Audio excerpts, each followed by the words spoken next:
Mediterranean vegetable fusilli. Lovely, refreshing, colourful and hearty. Look at all those fresh vegetables. Range of colours, range of textures, fresh herbs. Cut everything approximately 1 centimetre square. Between about 1 centimetre and 2 centimetres square.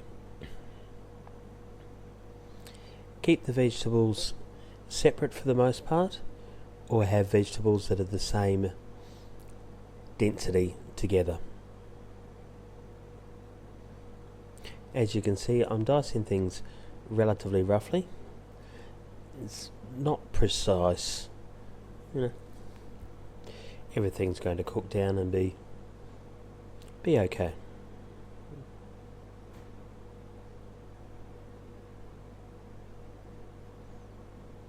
The smaller the mushroom, generally the firmer the texture.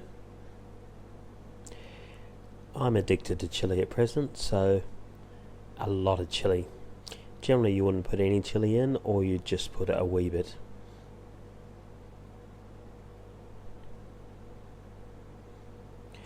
Make sure that you bruise the basil leaves and see the basil flowers. Don't put the flowers or the stem in. It's bitter, very bitter.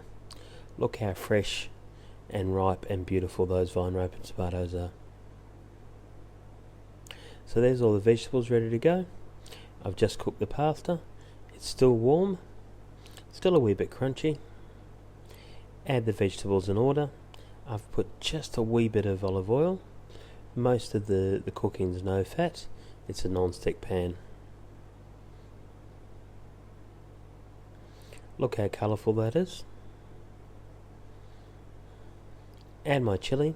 I add it later because I don't want it to burn. All the vegetables are pretty much cooked. Need to throw in some vegetable stock, and I put a bit of water as well. Now I've turned the heat off. Added the basil and the tomato, some rocket, and I'm going to add the pasta. Stir it round, plate it up, and that's a meal it's ready in under 10 or 15 minutes, depending on how fast you slice stuff up.